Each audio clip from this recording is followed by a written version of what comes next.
Welcome to another episode of Healthcare Connections podcast, powered by Healthcare Compliance Pros. I am your host, Jeremy Winn. Our purpose for this podcast is to introduce you to key topics and experts in the healthcare industry to ensure you have what you need to successfully manage your practice. Please subscribe and follow us on our social media channels to make sure you don't miss any new episodes. If you have recommendations for guests or topics for this podcast, email me at jwin@hcp.md. With that, enjoy this episode of the Healthcare Connections podcast. Welcome to this edition of the Healthcare Connections podcast. I'm Jeremy Winn, your host, Director of Sales at Healthcare Compliance Pros. And we've got a wonderful guest for you today, somebody I met recently, and we kind of hit it off at a conference and talked about getting on the podcast. We have Adam Middleton. He is a partner in the Viability Group. And welcome to the show, Adam.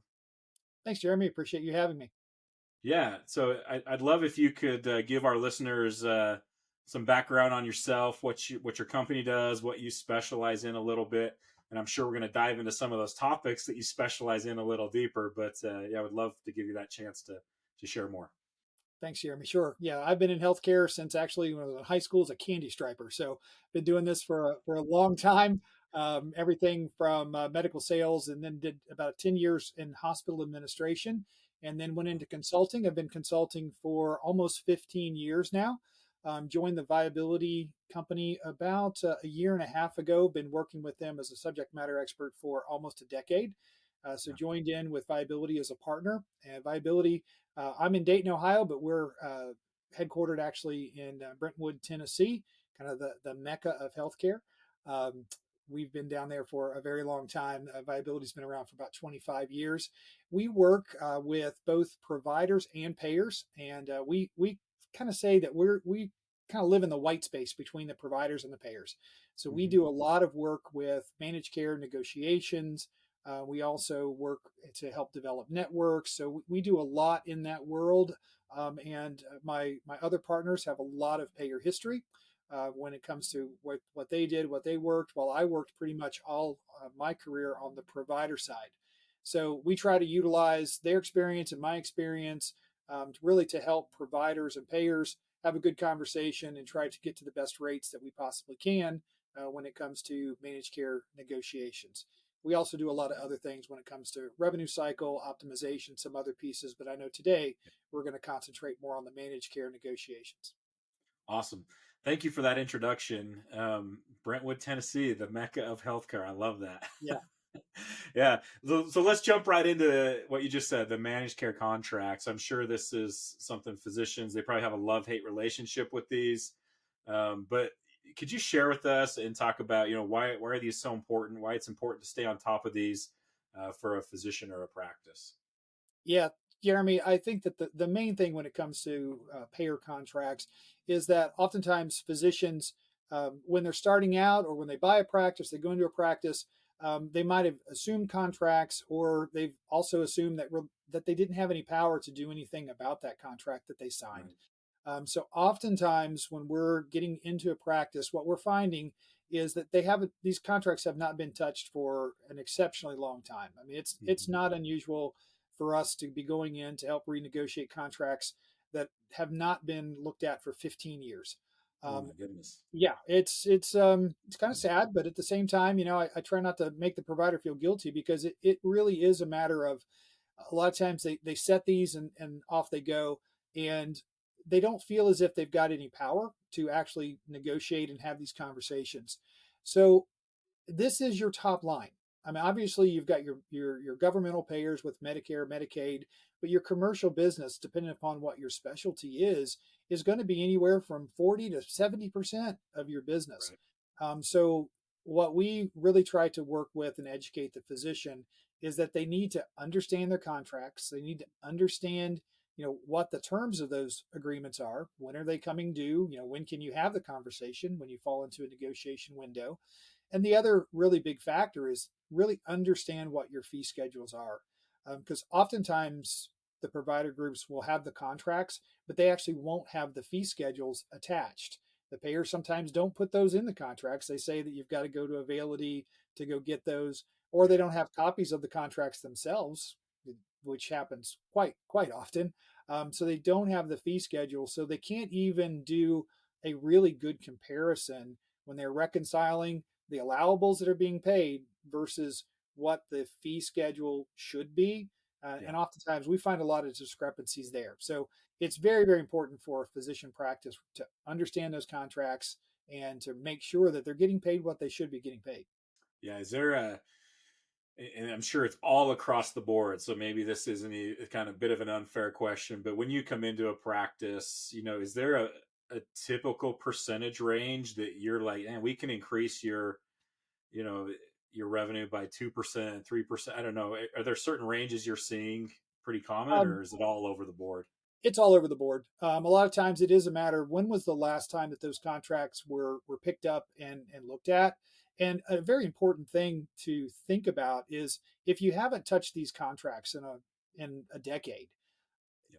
physicians oftentimes, because we go in and I know we're going to chat a little bit about what's called the transparency data, and we use this transparency data to figure out where they are in the market. And physicians will figure out that what I'm getting, I'm less than 25-30% less than what maybe some of my competitors are in the market. I want all of that. Yeah. Well, you're not going to get that. Even though we think that payers have all kinds of money, they also all do have budgets. Yeah. So there's only so much that even a practice with a lot of leverage is going to be able to get, in a 1 year, 2 year, 3 year time period to get them back to a market stance. So Yeah. it's important for physicians to understand, and that's one of the reasons you want to stay on top of this, so you're not going to a payer and asking for 20%. It's got to be a more reasonable type of ask. Absolutely. So those data transparency laws, maybe just for those that aren't familiar with those, maybe provide a little bit of education on those laws, what they are, and then you alluded to this a little bit, but let's dive maybe a little deeper on how can practices use them, how do you use them to help physicians and practices understand their contracts and their position in the market? Yeah, so when the No Surprise Act came through a couple years back, and I'm sure you guys have had podcasts about this probably 100 times with healthcare compliance pros being who you are. There was a kind of a little known portion of the No Surprise Act that the payers really didn't win out on, because the No Surprise Act was leaned pretty heavily towards the payers. In this particular instance, though, the No Surprise Act requires that every payer buy CPT code and by NPI or tax ID number, that they actually put what their contracted rate by CPT code is for every one of those providers. So now it's out there on their websites in what they call machine readable format, and it's Mhm. public information. Now there's billions of data points here. As you can Yeah. imagine, every practice on their fee schedule, they've got a fee for every code that CMS has. So you've got hundreds and hundreds of bits of information that are there. So what we've figured out is we've kind of gone in, we've got an IT team inside Viability Company that has kind of cracked the code. So they go and they pull the information by by payer, by plan, by tax ID to be able to take that information and now compare that from one group to another. So when we utilize this information, we take it first off, we'll pull this down, curate it into a usable format. We take the numbers and we actually compare what the payer is paying compared to Medicare, because that's always kind of the standard. Are you getting Yeah. 110%? Are you getting 77% of Medicare? We Yeah. utilize that. And then we start to look to see inside the practice what a payer, basically comparing payer to payer to payer inside the practice, which oftentimes the practice doesn't really understand. They might know that they might be getting a better rate from a UHC versus a blue or whatever, but now we lay all those across. And then the next important piece of what we're able to do now, because it's public information and we don't have to worry about the old contract law where I might know what you were making, but I knew what your competitor across the hallway was making. I wasn't allowed to use that in a Yeah. conversation. Right. Now I can. It's public information. Yep. So now I can say, hey, you know what, Dr. Jeremy, your mom probably wants you to be a doctor. So congratulations, you're a doctor now. Dr. She always Jeremy, did. I let yeah, her down. yeah, same here. So, Dr. Jeremy, I know that you're making, $85 for a 99213, but I know that your competitor across the hallway is making $95 for that. Now I can utilize that in conversations with the payer. So now I can utilize that to leverage our conversation. It's not the only thing we do, of course, when we're having those conversations with the practice and with the payer, but that gives us literally the ability to line out that practice to see where they stand in the market and how we can utilize that, for the good of the negotiation. Love that. Thank you. That was a great explanation. Hopefully, for those that aren't as familiar with those laws, I think that was really good. Let's shift just a little bit, Adam. We've got new administration up and going. So as of recording, it's the end of February here. We've got RFK officially, in, and Dr. Oz isn't officially in, but potentially heading that way. Those are kind of going to be two of the players that are going to have some say in what happens. Are there Mhm. certain things you're monitoring, from the viability company, your group, with this new administration that would be valuable for our listeners to be aware of? Yeah, I think the main thing that everybody needs to be aware of is that changes in the wind. Even at the end of 2024, at the end of the Biden administration, CMS came out with quite a few changes when it came to managed Medicare, and that Mm-hmm. managed Medicare or the Advantage plans that were out there. They were definitely going to be taking some pressure when it came to what they were looking at from star ratings and potential reimbursements. So the payers, which have a very heavily vested investment, in these MA plans, because so much of traditional Medicare now has switched over to the MA plans. It's over Mm-hmm. 50% now. It's probably 52, 53%, I think the last I saw.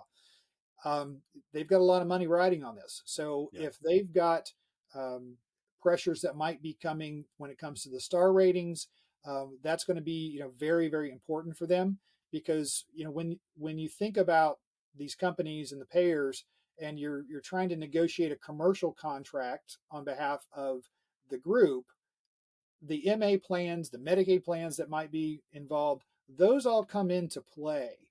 Sometimes they're all inside the same contract. They might have different rates, but the overall amount of money that a payer is going to have is going to be dictated on their whole book of business, not just Yeah. their commercial plan. So we're really watching. We're really watching that. If the Trump administration, goes after the ACA, like they Mm-hmm. did in the first administration, if they go after that and they take away the subsidy that are in the ACA um, plans that are there, that makes a major impact to the payers. Which, if it impacts the payers there, it impacts what the payers will pay to physician practices. So the ACA, the managed plans that are out there, that's very critical. And then last but not least is what could happen when it comes to the uh, the Medicaid state plans, and if the Mm-hmm. feds pull back some of the subsidies and some of the things that they've done on the Medicaid plans, again, it could be some pretty serious hits to the payers that are out there that are very invested in that. So a lot of changes out there, a lot of unknowns. So we're kind of watching that. That does affect our negotiations. It's Right. if a payer's under stress, it's more difficult, for a Yep. provider to get more. And that's why we're being very diligent with the providers to say, you've got to have these conversations. You've got to be in the queue. Yep. It definitely is taking a little bit longer now to get through the process than it was just 2 or 3 months ago. Yeah. So it's a little bit of a slow drag as the payers are trying to figure out what the new environment is for them. But man, time seems like timing is critical right now. Is looking at your contracts, looking at those, like you said. Yeah, So very cool. Okay. definitely. So for those that are listening, they're saying, "Man, I'd love to potentially work with Adam and team." What does your typical client look like, Adam? You got a certain size group, certain type group, certain specialties, or all across the board. Maybe share Yeah, that with us. from a specialty perspective, it's all across the board. And when it comes to the size of the group, obviously a group has to have enough size to have a little bit of leverage when it comes to being able to have those conversations and do something about it. Yep. But I don't want the small practice just to say I don't have any power. They Yeah. definitely should be able to make sure that they're picking the phone up, having those conversations. We typically help groups that are 4 or 5 and above, just from a revenue perspective. When you start Right. to think about what it's going to, to be very, honest and transparent on our side, Right. what it takes to hire a consultant versus what is going to be your uptake in your contracts. Right.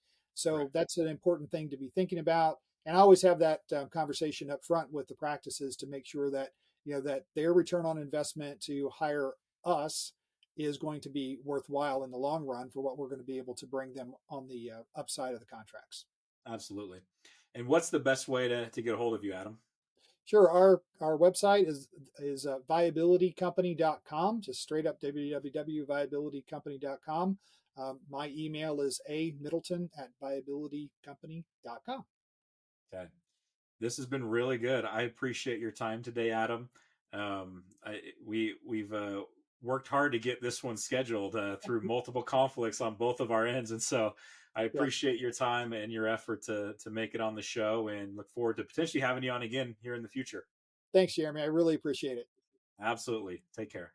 Thank you for tuning in to this episode of the Healthcare Connections podcast.